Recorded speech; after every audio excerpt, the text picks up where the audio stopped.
Let me welcome you to the After Sunday Show. I'm Heath Lambert, and you are here joining us where the pastors become hosts, and when it's their turn, they take the opportunity to talk about whatever they want to talk about. And I'm laughing because the pastor...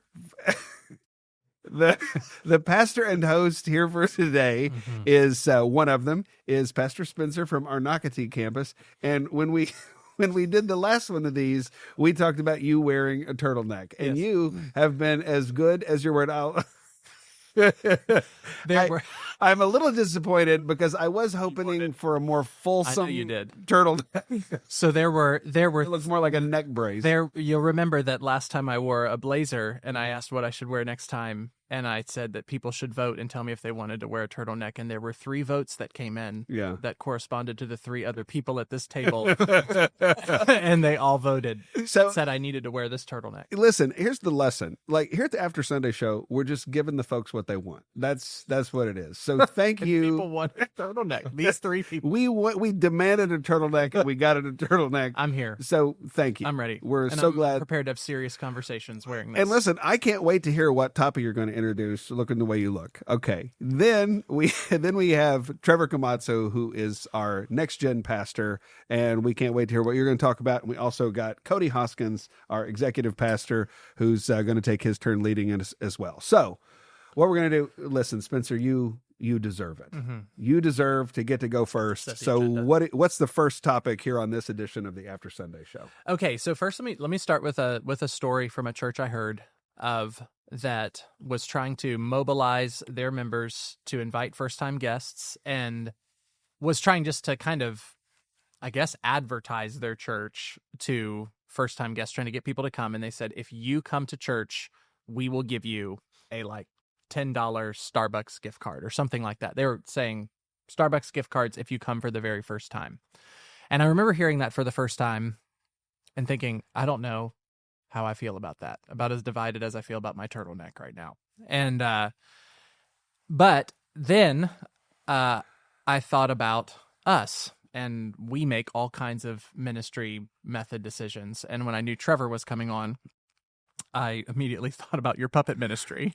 Puppet ministry. The record reflect that you were dressed as a whale 2 weeks ago. Oh. You had a whale. That's another great. So we take a look in the mirror, Spencer. VBS season, we do something called Glow Camp here. And it'd be really funny if we could get could we get a picture of it on the show on the screen of me? Trevor took a picture, and I did a story of Jonah and the whale, and I wore a whale costume for kindergartners and first graders the entire time. It was so hot. You make a beautiful whale. Thank you. There's some great pictures going around. There is. And so I wore a whale costume. A couple of years ago, I remember you're like, I'm going to do a puppet ministry. And we all were like, really? What's this going to be like? Well, I feel like puppet ministry is like... You're ministering to children with puppets? I use puppets in ministry.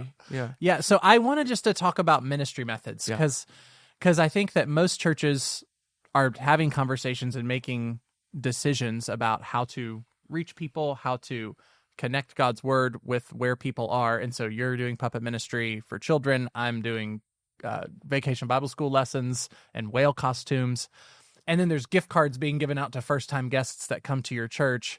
And I think all of us would say that we have a line, right? We have a line of, I'm not going to do that. I mean, I know there's churches that do sermon series where they show clips of Braveheart at the beginning of the sermon and serve popcorn, and it's Jesus at the movie theater, and that's the sermon series. I don't think we would all be comfortable doing that on a Sunday morning, but I would just like to talk about what the line is with ministry methods. Maybe you could talk about puppet ministry first, just as maybe a launching pad for us to have a bigger conversation.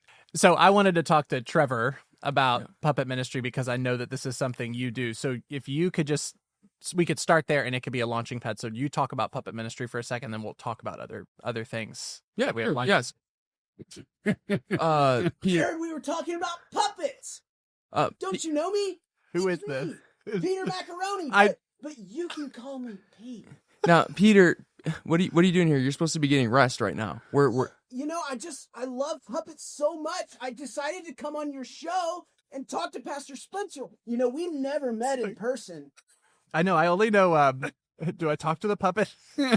You can talk. So to is him. this Yeah, a new character? Like I'm a real This is where So let me- with Mr. Pickles? So Well, tell this us is who yeah. this So is. this is Peter Macaroni. He's been helping us with our Glow Camps for the past 3 years, and we just wrapped up our shipwrecked edition of Glow Camp, and he helicoptered out of an island. So he's here with us today. And could you speak into like what about you being in front of the kids is helpful? Why would we do that? Why would we bring you out? Yeah.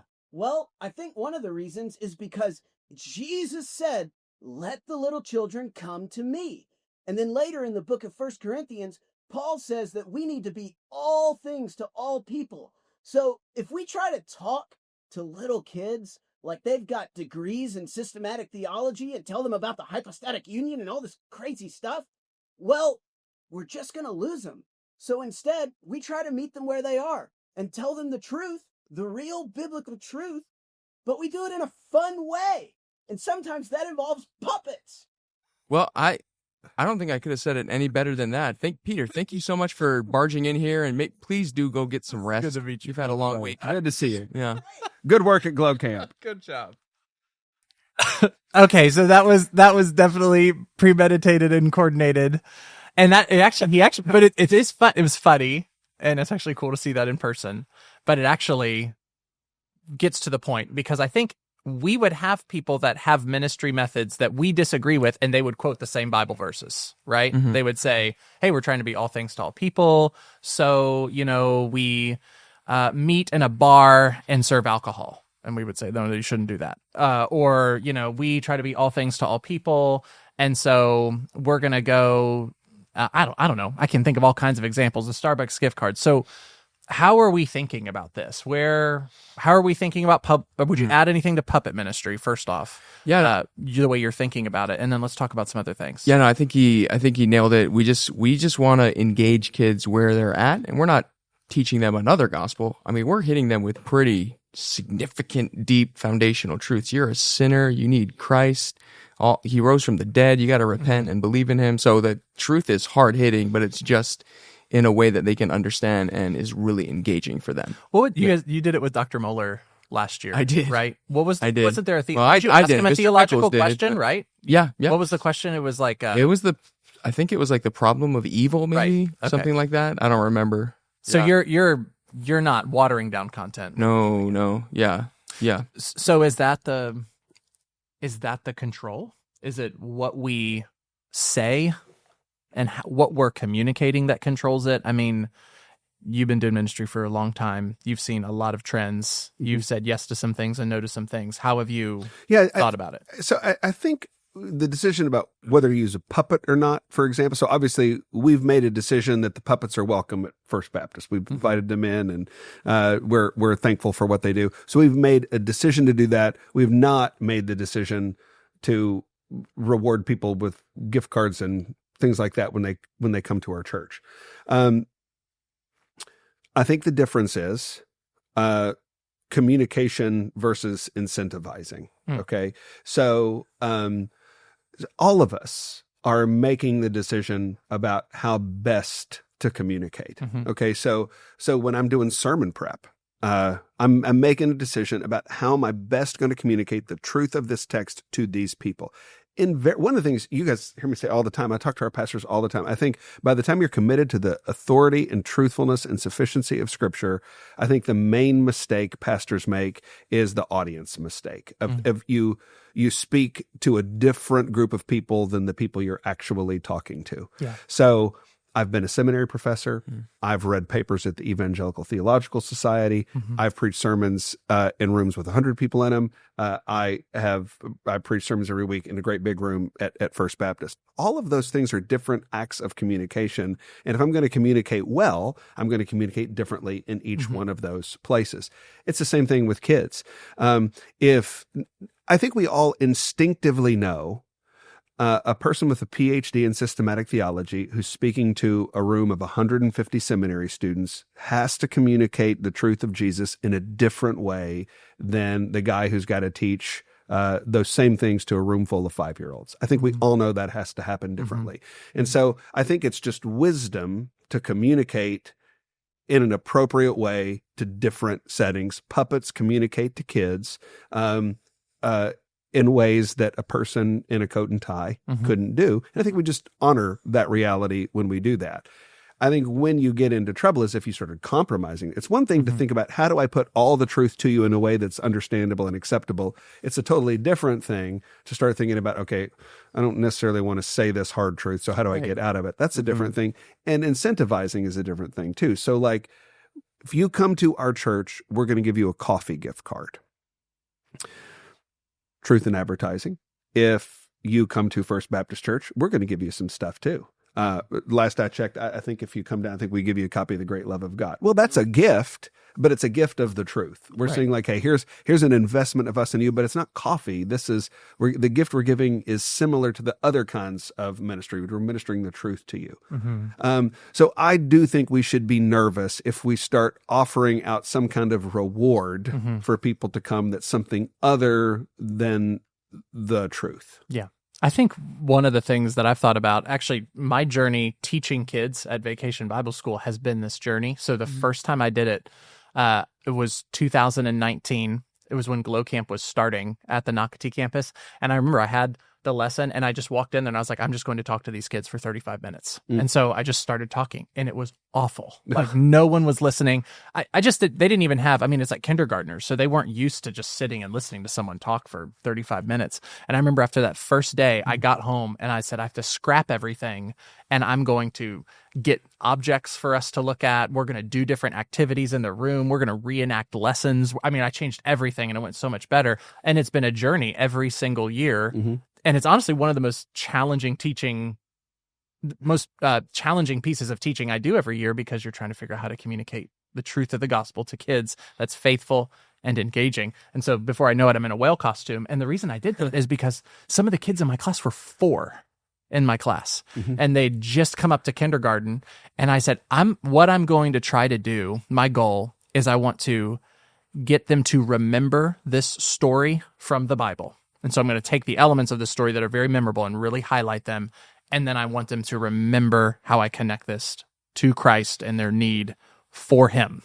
And so my method is intentionally, even though it's crazy and zany, my method is seeking to highlight the content of the message rather than detract from it, and seeking to elevate the message rather than be the thing itself, which is, I think, the thing we're concerned about is like, oh, people are going to come to church because they're just like, sweet, we get free coffee. And we don't want that. We want it to be like a picture frame that highlights the main thing. Yeah. Do you have any thoughts? I think about, my father-in-law always says this, but I think a lot of people do. What you win them with is what you win them to, is a really helpful framework. So if you dress up as a pastor in a superhero costume and you hand out popcorn and you watch clips from a Marvel movie on a Sunday morning, what you've won those people to is more entertainment than the message of Jesus Christ and their sin and how they need him to shape every aspect of their life. And so as soon as you win them to that, the way that you're going to hang on to those people over time is you're going to hang on to them by continuing to do radical, crazy, entertaining things. And if you don't, I would actually argue that you're potentially giving into a bait and switch. One day they're going to wake up and realize, wait a minute, that's not what they really brought us here for. And that's just a really dangerous, and I think a really slippery slope to where you will eventually start compromising on truth. And I do think that's the danger in puppet ministry, is that you become the Christian version of Chuck E. Cheese. Yeah. And you have a bunch of kids that are so excited about coming to church, but they're not excited about Jesus. They're not excited about fighting their sin or the Bible. They're excited about the puppet song and dance. Okay, so this is your area. Your next gen pastor. You were the first person who made the first call to Mr. Pickles, who brought in Peter Macaroni. Like, you're the one who started all this, and you are concerned about this. You don't want us to be winky blinky and all that kind of crazy stuff. So how do you balance? Here's what at First Baptist, we are going to communicate the gospel in child-friendly ways, but we're not going to do these bad things that we're concerned about. How do you do it? So I think I'm still figuring this stuff out, but something I'm really trying to do is transform the kids from consumers of ministry into doers of ministry at a very young age. So, for example, we had our midweeks leading up to Glow Camp, and we did everything. We did fun songs, we did all that. But then we had a moment where I said, guys, look, there are going to be so many guests here, and I don't want just the adults to be preaching the gospel to the guests and the visitors. I want you kids to be preaching the gospel to these guests and visitors. So right now, I want you to get up and I want you to go and try to start a conversation about Jesus with somebody in the room. So we had them practice doing that. And we did that. I think we did it for 4 weeks leading up to Glow Camp. So we just try to communicate, you are not here. This is not a Christian Chuck E. Cheese. And because Trevor lived that way, we at home after Glow Camp each day had conversations with our kids. Hey, who did you meet today? Who did you welcome today? Who did you introduce yourself today? And we're trying to help them understand that Glow Camp is about having fun with your friends, but Glow Camp is also about waking up and realizing that God every year brings lots of kids who don't know Jesus to our church. And it's your job to engage with them. And I think that gets back to the fundamental thing, which is just about your leadership in this. And I think the way all of us want to lead at our church is just, why would we do it? Like, what's the motive behind all of this? And I think this is one of the glories of serving on a pastor team, where we can all look at each other and be like, okay, guys, like, have we got distracted by the wrong things? Like, are we focusing on the gospel? Are we focusing on communicating the truth?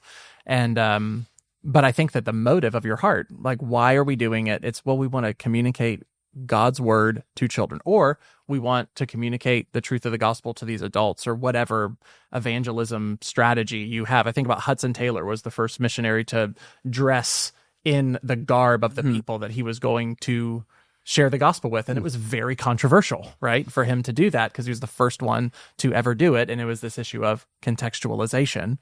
And the motive, though, is I am seeking to communicate the full gospel to these people and not water anything down. And so I think that has to control our methods and be the things that we're talking about regularly as brothers in ministry, and also what we're talking to our people about and leading them towards faithfulness. Well, Trevor, we keep talking about your ministry. Why don't you take that? And actually, before I toss it to you, I should say, Spencer, so many firsts for you. I know. You're the first turtleneck wearer on the After Sunday show. You brought on the first special guest. So you're crushing it. Can't wait to see what's next. Let's keep everybody on their toes. Heavens. All right. But Trevor, we're talking about your ministry. Yeah. Why don't you be host for a little bit and decide what we talk about? Okay. So there are a number of young men in our church who are wrestling with the question, am I called to pastoral ministry? And they're asking all the right questions. They're wrestling through it. I thought it would be helpful if you guys, whoever wants to share, could share, how did you answer that question? What did that look like? How did you get clarity? For me, I grew up in a Christian home and didn't consider doing ministry. There's no one in my family that did ministry.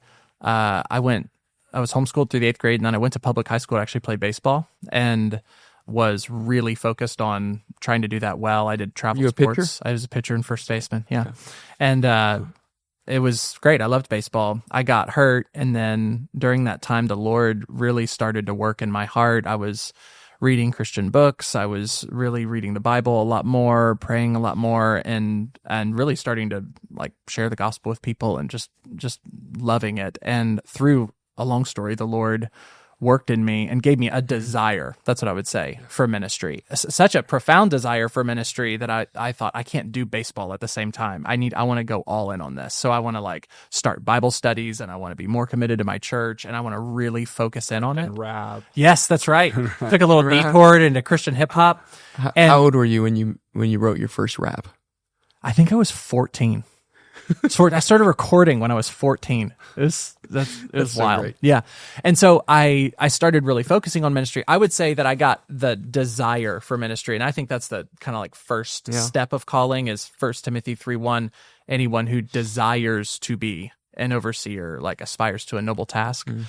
And then the next probably 10 to 15 years of my life it wasn't like a formal process, but I think it was that call being evaluated and affirmed. And so I was in my church. I was serving. I would get random opportunities to teach things. I went to Bible college. During that, I'm serving at my church. I'm just trying to discover my gifts and exercise my gifts. And I had people affirming that or correcting me or helping me go in the right direction that they think I should go. I had mentors who were investing in me. And then started getting really serious and intentional about I'm pursuing something specific, pastoral ministry, and started talking to other pastors about that in my church. And they affirmed that after testing and observing me. And then the last thing was opportunity and fruitfulness. I think this is one that gets missed, is you can have a deep desire for it. There can be other people that affirm that call to you, but do you have the open door to do the ministry?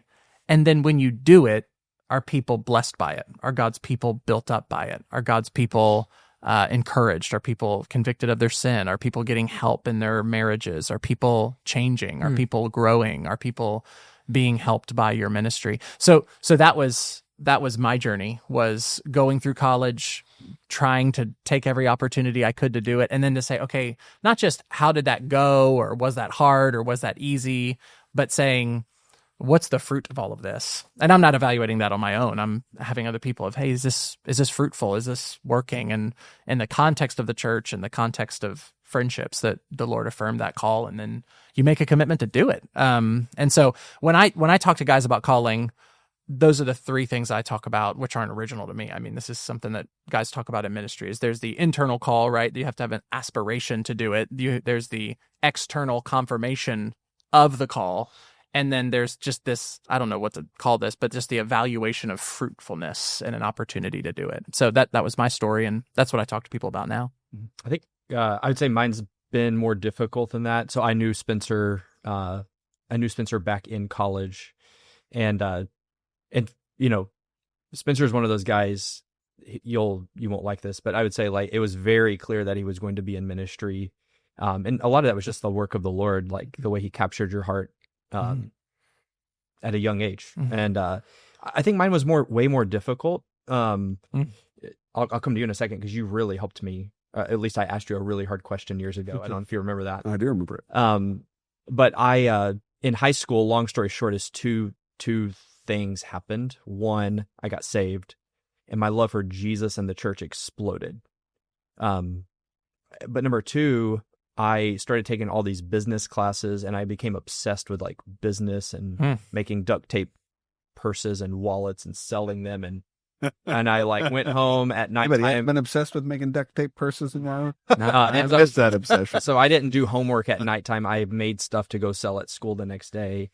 And so in high school and in college, there was this, I love Jesus and I love the church and I want to serve the church and I love business. And honestly, for years, those things felt at war in my heart. I think part of the reason I really struggled with calling, there was a moment, I remember my Baptist church that I went to often did stuff with the Methodist church down the street. And I remember being at their church service and getting on my knees at the altar and surrendering to ministry. How old were you when that happened? That was probably like 15, 16. Okay. You know, so I got saved at 14. And by the time I was 15, 16, I was surrendering to ministry at the altar during a youth event. And then I actually wonder if I got bad advice. So here's some of the things I heard from other pastors. You better know for sure that you're called, because if you're not for sure called and you enter into ministry, that's a really dangerous thing. Or, hey, you really need to make sure that this is really what God's doing, because when you go into ministry, you have a really big target on your back and Satan's coming after you. So I heard like really intense things like that I don't think they made me like pivot completely away from thinking about it. But this whole thing of like, were you really called, really became a problem for me for years. And there's definitely multiple milestones, but one was we were visiting. So Heath was professor, because I went to Bible college, but even in Bible college, I wasn't sure, am I supposed to be in ministry? But then also friend. And 1 year we were traveling from Kentucky to Florida. We stopped by to see how you guys were doing. And one night we were talking. And you asked me where babies come from. And But that's you probably want to ask the question you asked after that. And so I had been coming off of a week of doing ministry at my father-in-law's church, serving, and there was just something happening in my heart. And I think the way I posed the question to you is, if I am qualified to be in ministry according to the Bible, and other people affirming that, and I'm gifted for ministry according to other people, is it wrong to not be in ministry? And I'll let you answer that, and just maybe you could talk about how you helped me with that. If you remember what you said. I think I remember what I said. If I get it wrong, you might have to correct me. There's clearly some kind of line between that conversation and you being here. So, hopefully, how did you answer the first question? Well, that's next week's after. Okay, excuse me.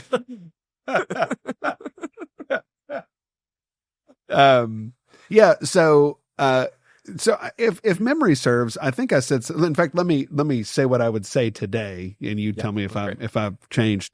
I would say, if you're called to ministry, people say you're called to ministry, and you don't want it. Is that a sin?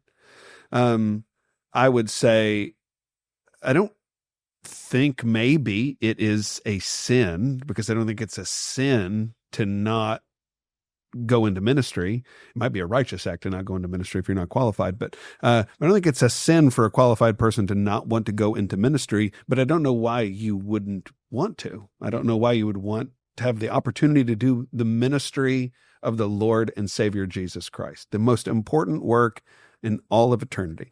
Heart surgeons don't have anything on us. Presidents, kings don't have anything on us. We are doing the work that matters for forever. If you have the opportunity to do that, you're called to do it. And I don't know why you wouldn't want to. Did I say something like that? That's exactly what you said. Praise the Lord. And I think, so I would say for me, stepping into ministry here at First Baptist in some ways was a step of faith, with like the desires were there, but they were confused at times. Because I think another thing that I used to hear is like, if you could do anything else, you should go do it. And I'm like, well, I could go run a cleaning company. I did. And I didn't hate my life doing that. But to your point, Spencer, I think one of the things that happens is over time, as you take advantage of the opportunities that God gives you, is it clarifies a lot. It clarifies desire. It clarifies gifting. It clarifies fruitfulness. And I would actually say that it was more recent, more on the back end of being here at First Baptist. So like in recent years, not the front end, that moment of my heart switching to say, like, I want to do nothing else except serve Jesus Christ and his church. And so I really do think you have to take all those components that you laid out and really put them together to really understand calling. And then obviously it's just going to flesh itself out differently for different people. Well, even though you're the host and not me, can I ask for a special privilege? Absolutely. So you asked the question, what's your answer? Yeah. So, I remember a distinct moment. I was in college and I felt a strong desire to go into ministry, but I was putting it off because I saw what my dad went through, and because your dad was a pastor. He's a pastor, and my two brothers wanted to go into ministry, so I didn't want to. And my younger brother wanted to go into ministry, so I was like, it's going to look like I'm just doing Simon Says. I'm not going to do that. But I just felt this crazy zeal to preach and to teach, and I was like, okay, no, I'm not going to do that.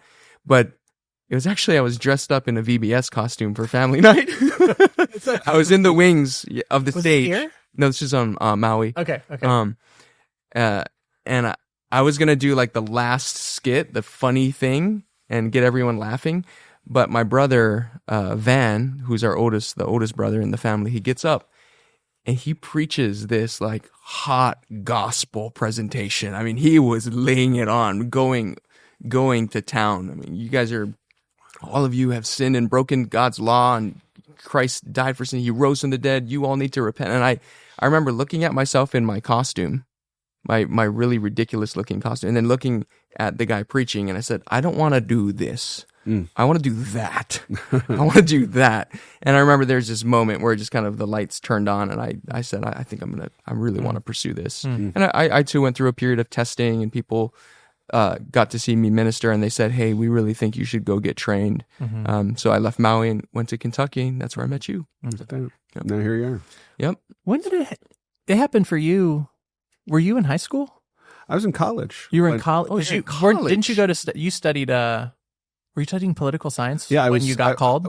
Yes, I was a political science major in college, and I added biblical and theological studies. Right. Just out of interest? A double major, yeah, just because Okay. I wanted to know more about the Bible. And so I was a political science major because I wanted to go into politics, and I was a biblical and theological studies double major because I just wanted to know about the Bible. And for me, it was really weird because all of my friends, I mean, all of them, there might have been like 2 or 3 exceptions, but everybody was like, you've got to go into ministry. You've got to be a pastor. And I was like, I am not doing that. I did not want to do it at all. But everybody kept telling me that I needed to do it. And I thought that was so weird. And then a couple of things happened. One thing that happened is me and my friends were on the beach. I went to a school that was just a few minutes from the ocean. And we were on the beach singing hymns. And I just was like thinking about life and what's important and why did I want to go into politics? And it felt a little selfish and a little attention seeking. And I thought if it wasn't about pride and ego and proving yourself, if I could do anything, what would I do? And the picture I had in my mind. So, the church where I got saved, which is also the first church where I wound up serving as a pastor, long time ago now, but a couple of years after this story that I'm telling happened, I imagined myself walking down the hallway of that church with Christians, and I just wanted to live my life with Christian people. And I was like, and it scared the daylights out of me because I'm like, oh, that's weird. I can't want to do that. It's too hard. I had some stories of some tough pastors that didn't do a very good job and messed up some people, and I didn't want to be a part of that. But I went to the very first mentor I ever had, Bill Barkley. He's my New Testament professor at Gordon. He was my pastor in college. He did mine and Lauren's pre-marriage counseling. He presided over our wedding ceremony, still to this day a good friend. And I went to him because it just was wearing on me. It's like, man, maybe I do want to do it, but how would I know? And I went to Dr. Barkley's office and I said, man, I feel like I'm called to ministry, but I don't want to be, and I don't know how I would know. And one of the most amazing stories of my life, he stood up, walked across his office, opened up a file cabinet, pulls out a folder with my name written on it, and he puts it on the desk. His wife's name's Christy. And he said, Heath, Christy and I have been praying for you because we think you're called to ministry. And we've been praying That's amazing. that you would reach out and ask for help about this because we think you're called and we think you're gifted. And he opened up this folder, and there was all these articles that he'd been keeping for me about call to ministry and that kind of thing. And he walked me through, you talked about 1 Timothy 3, he walked me through 1 Timothy 3 and how it begins with desire and it continues with being qualified for the work. There's some people who desire it but aren't qualified, and so that means you're not called. And then, here's the deal. One of the things that is so clear to me over the years is people who are called, there's nobody in the Bible who's called that doesn't have a job. And everybody that's called who gets a job in the Bible, there's always hardships with it. Noah had his tough jobs building an ark. Moses had his tough jobs with the Exodus. The Apostle Paul had his tough jobs being the apostle to the Gentiles. But everybody gets a job and everybody has difficulty. I think a huge piece of one of the things I think about all the time is a huge piece of embracing your calling is not just what's the path in, but can you be content in ministry? I know so many people who they're sitting around waiting for a job and they don't have it and they're in a bad mood. Well, you got to trust the Lord. Yeah. If the Lord's called you into ministry, He's going to get you into ministry. And then there's so many people who are in ministry, and this ministry's so big and I'm tired of it. Or this ministry's so small and I'm tired of it. That's so true. And it's like, man, if you're called to ministry, you've got to embrace the ministry God has given you and find delight in that. And so the call to ministry really is something that never ends, but it's something all of us, we're going to have to think about when we go to bed tonight, when we wake up in the morning. Lord, make me excited. So my calling is to be the senior pastor at First Baptist Church in Jacksonville, Florida. And if I'm really called to that work, then I'm going to desire. That doesn't mean there's not hard days. Doesn't mean there's not times of trial. But I got to be really, really excited about the ministry the Lord has given me right now. And if I'm not that way, or if I can't get that way, then I might not be called even though I got a job. That's so true. I was thinking about that as you were talking about how there's this formal calling that we've talked about that all of us kind of went through in one way or another. But there's also this like continual calling of ministry that happens where I've looked at men before and said, you have to love the work. It doesn't mean it's not hard, but it does mean you just like, I love these people. Right. And there's not seasons where it's like, I need a break for that's a right. while. Of course. All that's true. Yeah. But it's the contentment in the work of, I'm not looking to build my own platform. I'm not trying to find something else to do. I don't think that if I just do this other thing, then I'll finally be happy in ministry. There has to be a real, just continual embrace of the call that you've been given, and Lord, help me to be faithful to do the ministry you've called me to do. That's right. It's great, guys. It's good. It's really good. All right, Cody, you're the third host on this edition of the After Sunday Why show. Spencer always get to go first? Well, I am wearing a fair turtleneck. question. But he had the turtleneck on today, and listen, I didn't know if this moment would happen, so I feel like that was sort of a reward. Okay. But a way to think about it, I don't remember how many times you've been on here. I think it's the second, but you get to close us out, so you get the position of honor. We're building up, That's right. so take us out on our big finish. So I want to talk about video games because I love them. No, I want to talk about video games, particularly with kids. So there's obviously like a pastoral conversation around video games and men or young men, and that's a big problem, and maybe that's for another day. But as parents, how should we think about video games and kids? So we have a 7-year-old, 5-year-old, 3-year-old, and they just like video games. You don't have to do much for them to like video games. It's like just built into them. And we're having to think through what are the rules and standards, and I think there's freedom for families to operate differently, but then I'm tempted to say there's also like lines that get crossed pretty easily by faithful parents. I've seen kids who literally, like, if they want to play, they don't have to ask. They walk over and pick it up any time of the day, any day of the week, for as many hours as possible. And I think we would say that's probably not okay.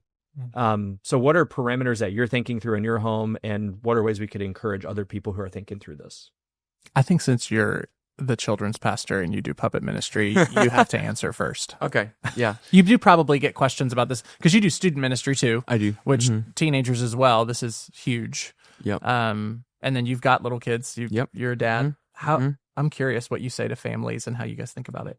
Yeah, so I'll just start with how we think about it in our home. So I would say two things. Video games are really fun, and they can be really dangerous, and both things can be true at the same time. I'll start on really fun. I love playing like Super Smash Brothers with my kids. They have That's the one that drives me up a wall. I don't like Super Smash Bros. Who's your player? I cannot figure. Link. Now, No. The one with Samus? the sword. No, Cloud. Cloud. Okay. I don't even know which one I am. I can't figure out how the buttons work. I'm getting my head Donkey hit. Kong. Huh? We did. Do you remember that? I did Donkey ministry. I think we gave you Donkey Kong. I hate that stupid game. Mario Kart. Mario Kart I would play. Like, I play Mario Kart right now. Who would you pick right now if I was playing on Mario Kart? Who would you Mario. pick? And would you have a motorcycle or a car? I have exactly the way I trick out my motorcycle, and I will beat you, man. I will beat you. This is so great. I will win. Not you. But then you put me on Super Smash Brothers, and my kids are like laughing and joking about how I'm completely helpless. I feel similar. Oh, Everett beats me every time. so if you like Super Smash Brothers, go for it. But oh my goodness, I seriously am having a PTSD moment here. But go ahead. So we have a lot of fun. So I would say so it's really fun. Where it gets a little dangerous, I would say, is if it moves from you're playing and it's like a moment with your family and you're having fun together to where you're blowing through a bunch of hours by yourself in front of a screen, just going through an RPG, trying to level up or something. I think that gets dangerous. I think if kids have access to an online community without any sort of parental filters, I mean, they're talking to child predators because that's where they gather, where the kids are, the predators are. So I think that gets dangerous. I think like there's just content that I don't want my kids exposed to, video games that are terrible and filthy and sinful that I don't want them touching. So I would say that's just kind of generally how I think about video games. Actually, we go through seasons around Christmas where we play together as a family, and then we don't touch it for months. So it's just, my kids are weird because they're not like itching to play video games. Yeah. That's just some random thoughts there. I played video games a lot when I was a kid. When I was a kid, it was Nintendo 64. Did you guys have a Nintendo 64 when you were a kid? Oh, yeah. Oh, yeah. So GoldenEye. Yep, that was a big game. And Madden. And The Golden Gun, man. 2000. And some people right there. Yeah, so I played a lot of video Have you games. gone back and played it recently? No. The What is it? graphics, you don't even know how you played it back then. It's like 4 blocks moving. What video game system did you? It was the original Nintendo. Yeah. When I was coming up, Oh. It was the original Nintendo. My mom went into credit card debt. She was drunk and divorced, but she went into credit card debt to get us it. And we didn't think there was any. You talk about 4 blocks moving around. I mean, this thing, my thumbs hurt from playing Super Mario Brothers. Super Mario Brothers 3? Which one did you play? Because that one is... I'm talking the original like Super Mario Brothers. the So square this is controller. This is Oh, like yeah. when it first came out, it's got the cartridge that you put in, and it was like Super Mario Brothers and Duck Hunt. That's Okay. what I played. Duck Hunt's a great Okay. game. Uh-huh. So I grew up playing a lot of video games. I would say that my parents monitored us and like just didn't want us to play too much. And it was more like your brain is going to turn to rot and you need to go outside. It was just like that was the general parameters of we're not going to constantly play. But me and my brother got to play a lot of video games when we were kids. I think it's a broader question about just media in general in the home, probably, of where, we also don't want our kids like vegging out on the TV every day for 8 hours, right? That's something we want to avoid. When I think about shepherding folks in this season of life, I think about we don't want the gaming system, the TV shows, the TVs or whatever to control us. So like we want to be in control of them. There's great ways to use this stuff, right? So like in our family, we have like family movie nights. We'll watch stuff together. We engage in these things together, and it's like it can function essentially like a board game. You play together. Our kids were together the other day, and they were playing like Mario Kart together, and we were in the room, and it was a blast. So there's a way that we can build our relationships with each other through this game, and then there's a way we can isolate with each other from this game. I think the big question I ask myself and my home, and I would ask parents to consider is, do you know what they're doing on there, and are you talking with them about what they are doing? I think that's very important, because I think one thing that is also true is that we have an opportunity to help our kids exercise discernment. We have an opportunity to shepherd our kids through the conversations that they have with their friends about games and movies and all of these things. So sometimes we let our kids watch something in a movie and we say, this is the time we're going to let them watch this show or this movie that we've already seen. And we're going to like, let this be a conversation starter for us. And do you see how they're doing that? Do you see how they're trying to tell this lie to you about who God is or what marriage is like or what it means to be a man or a woman? I think the same thing is true in video games. The big thing I would want to ask a parent is, do you know what's going on? Are you talking to them about what's going on? And then are you using God's word to help them exercise discernment, do Romans 12 verses 1 and 2 to renew your mind and to resist worldliness? I think if we're all honest, it's just really easy to check out as a parent and you use those things as babysitters with little kids. And then you dig the trench deep enough and it feels too late when they're teenagers and they're totally hooked on this thing. And you're like, well, do I really want to get in a conflict over this today? And so I think that's I think it's particularly dangerous for little boys because video games tap into this God-given desire to take dominion and to rule and to conquer and to fight. So like if you've ever played Minecraft, you get dropped in the middle of a wilderness and you have to build something from nothing. And it's basically like Genesis 2. Like you're dropped into this wilderness and your job is to conquer it.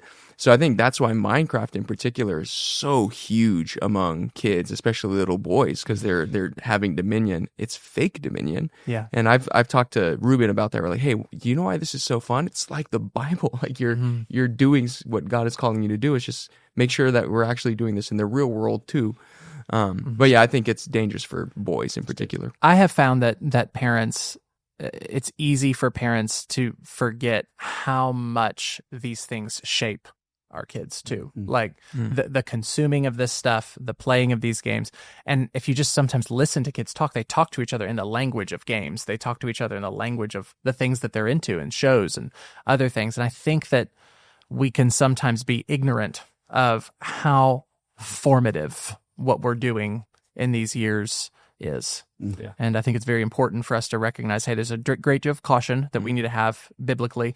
We need to be curating things. We need to be making sure that we understand what people are consuming and doing and what our kids are doing.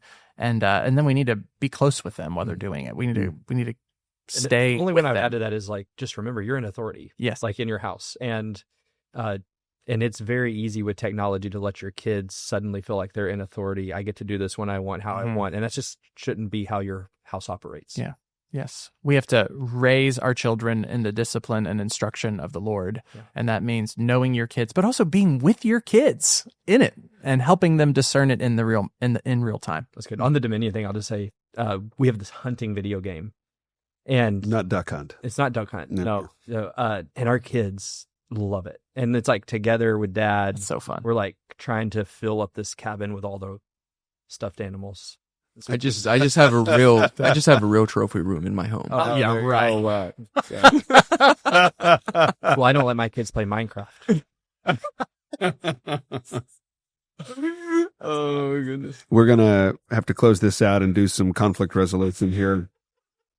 But we're so grateful that you joined us for this edition of the After Sunday So grateful for our pastors, hosts, and former friends, Trevor, Spencer, and Cody. I hope you'll join us in 2 weeks for the next edition of the After Sunday Show.